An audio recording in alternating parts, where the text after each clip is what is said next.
Olá, dominantes, tudo bem? Vamos para mais um tópico de literatura, falando nesta aula sobre a prosa no romantismo. Como nós já sabemos, né, a literatura, ela acontece ao mesmo tempo em que os fatos históricos vão acontecendo. A literatura, que é a arte da escrita, ela conta de uma forma muito especial tudo aquilo que os povos vão vivendo, vão vivenciando. Eu costumo dizer, né, que história e literatura são matérias afins, são aí amantes, né? Tudo isso que vai acontecendo no contexto histórico vai também determinando a produção cultural de determinada época. E o mesmo aconteceu com o romantismo no Brasil. Como nós já sabemos, o romantismo ele é dividido em prosa e poesia. Nesta aula, nós falaremos sobre a prosa romântica no Brasil.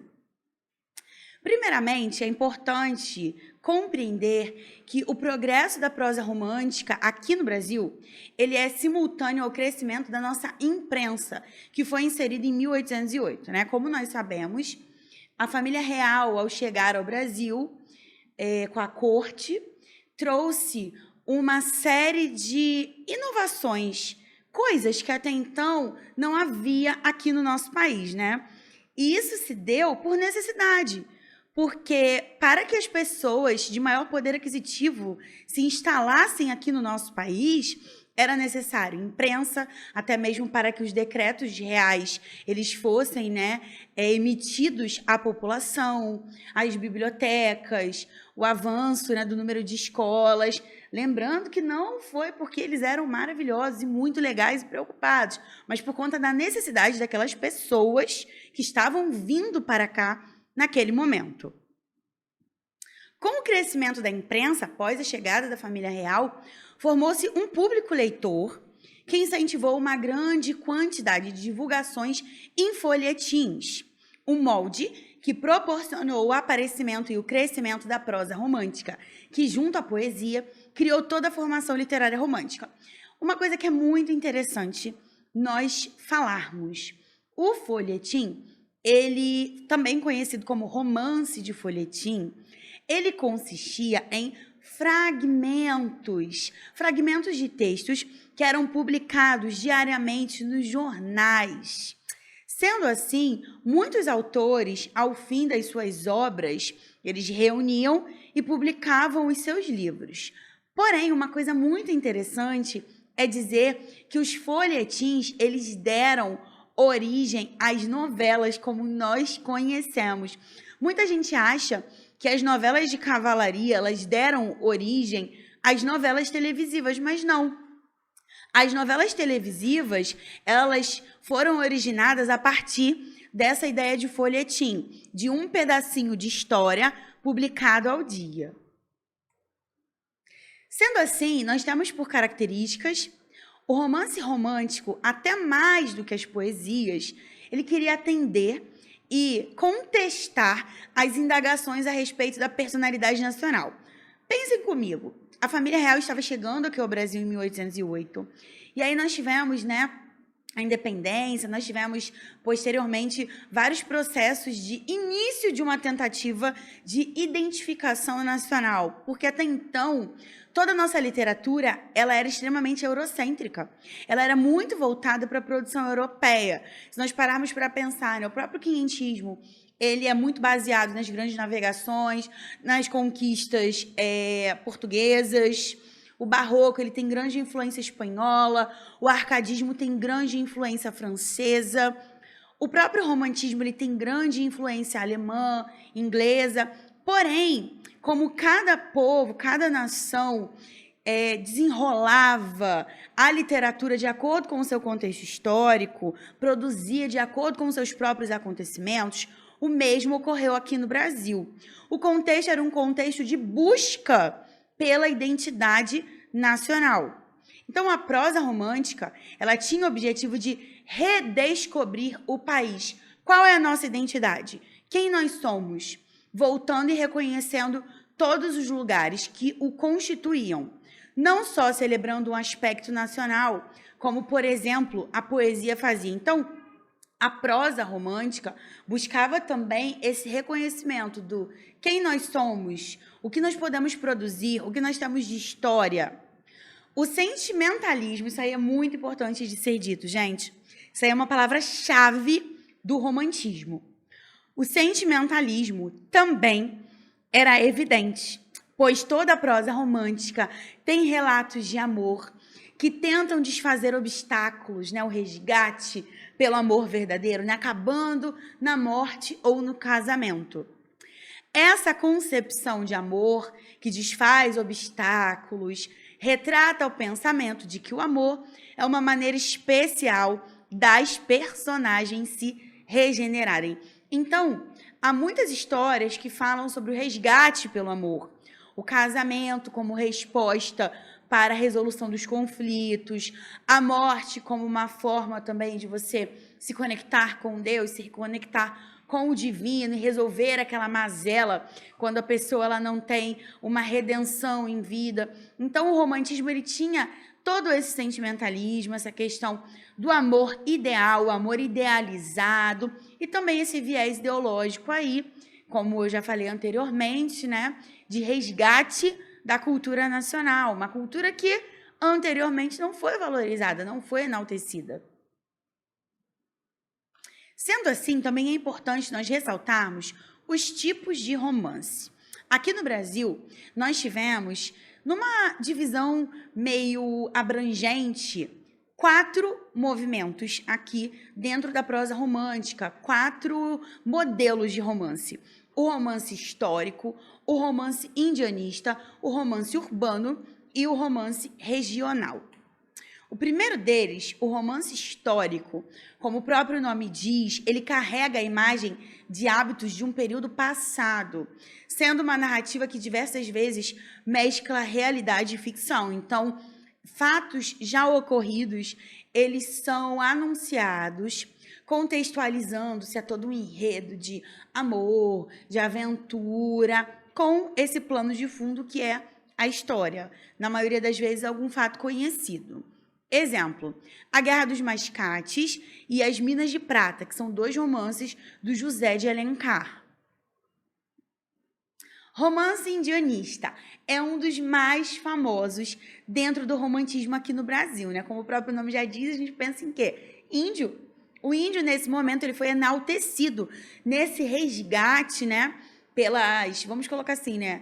Pelas raízes do nosso país, o que também não é tão literalmente o que aconteceu, os escritores começaram a pensar quem pode ser considerado o símbolo do nosso país, quem pode ser considerado, de fato, digamos assim, um herói, alguém que mostre o viés mais profundo da nossa nacionalidade, que mostre as partes mais importantes da nossa cultura. E aí, né, convencionou-se falar do índio. Então, esse romance aí que a gente fala, né, que é o romance indianista, nós podemos perceber, né, que conduz para essa superfície a cultura, a vida, os hábitos e as crenças indígenas.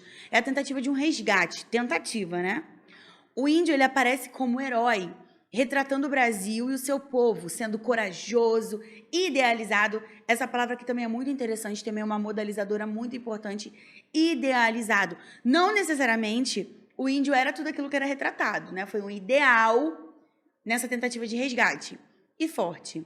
Existe um reconhecimento da natureza e o meio no qual acontece a narrativa, referindo-se ao natural, sob uma perspectiva, né, brasileira, porque até então a perspectiva era majoritariamente eurocêntrica. Exemplos de obras. O Guarani, aí a gente tem Ceci, Peri, virou até série, fez bastante sucesso.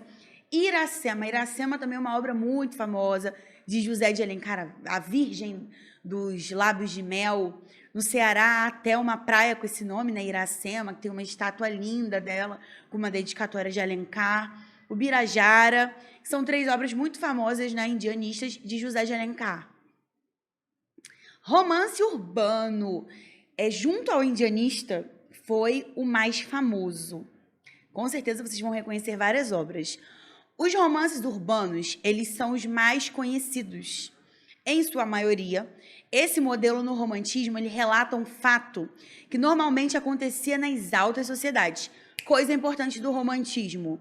Apesar dessa parte indianista trazer o destaque ao índio, as camadas mais pobres da sociedade, elas não eram retratadas. O romance urbano, ele focava nas cortes, nas pessoas que tinham dinheiro, que tinham maior destaque na sociedade, e principalmente nas capitais, os moradores das capitais. O Rio de Janeiro, por exemplo, sempre era muito citado nesses romances.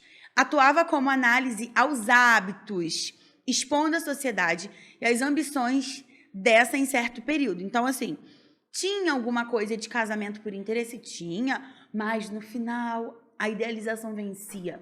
Havia o resgate pelo amor, como acontece, por exemplo, em Senhora. Ai, eu casei por dinheiro, mas eu me apaixonei. Como acontece, por exemplo, em Lucila. Ai, eu me apaixonei por uma meretriz. Não pude casar-me com ela pelo fato de ser prostituta, mas no final ela se converteu e morreu. Então, assim, os autores, eles buscavam uma idealização e buscavam resolver as questões por meio do casamento, por meio da adequação ou por meio da fé, né, da religião. Obras famosas. José de Alencar aí, né, o grande escritor desse modelo, né? Diva, Lucila, que eu já acabei de citar, A Viuvinha e Senhora. Machado de Assis.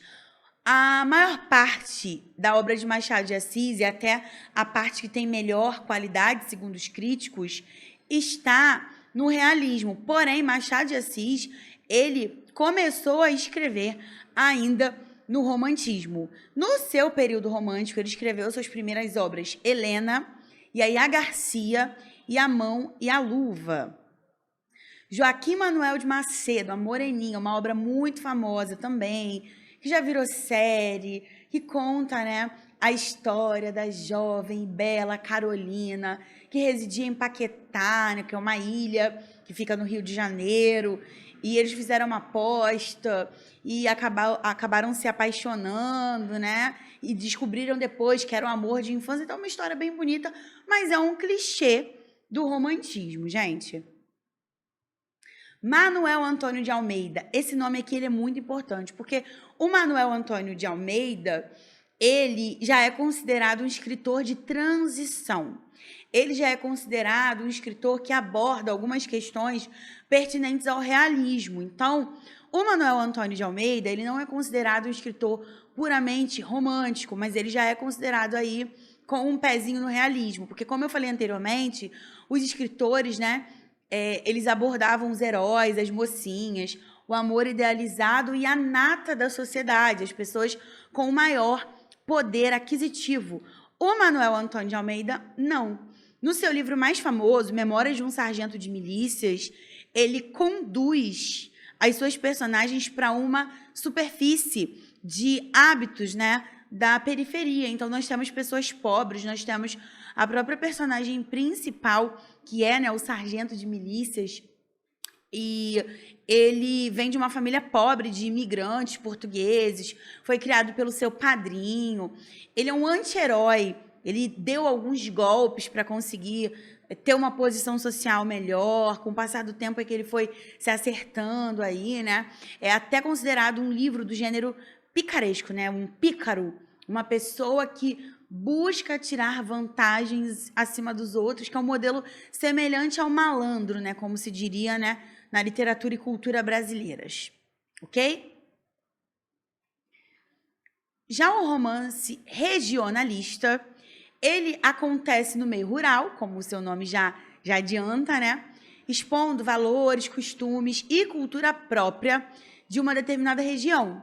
Esse modelo de romance, ele traz um grande entendimento do Brasil acerca de si mesmo, porque ele volta para locais diferentes do país. Então, a sua ideia é falar sobre questões diferentes dentro do país, conduzindo de volta a sua abundância. Nesse palco rural, existe um herói do campo, um sertanejo, um indivíduo que faz parte da sua terra e é a imagem desta, um homem do campo que luta pelo campo. Exemplo, José de Alencar escreveu Tio, O Tronco de Pé e O Gaúcho, né? O Gaúcho, a gente já sabe que fala sobre o Rio Grande do Sul. O Visconde de Tauná escreveu Inocência. E o Bernardo Guimarães, A Escrava Isaura. A Escrava Isaura também é uma obra bastante famosa, virou novela, já foi gravado, já foi regravado, fez bastante sucesso, né? A Isaura, escrava branca, que é perseguida, né, pelo seu senhor Leôncio, e depois é resgatada também pelo amor verdadeiro. Trouxe para vocês, né, para nossa análise, um trecho do romance indianista bastante famoso, Iracema, de José de Alencar. Além, muito além daquela serra que ainda azula no horizonte, nasceu Iracema. Iracema, a virgem dos lábios de mel, que tinha os cabelos mais negros que a asa da graúna e mais longos que seu talhe de palmeira. O favo do jati não era doce como o seu sorriso, nem a baunilha recendia no bosque como seu hálito perfumado. Mais rápida que a ema selvagem, a morena virgem corria o sertão e as matas do Ipu, onde campeava sua guerreira tribo da grande nação tabajara. O pé, grácil e nu, mal roçando, alisava apenas a verde pelúcia que vestia a terra como as primeiras águas. Rumor suspeito quebra a doce harmonia da sesta. Ergue a virgem os olhos, que o sol não deslumbra, sua vista perturba-se.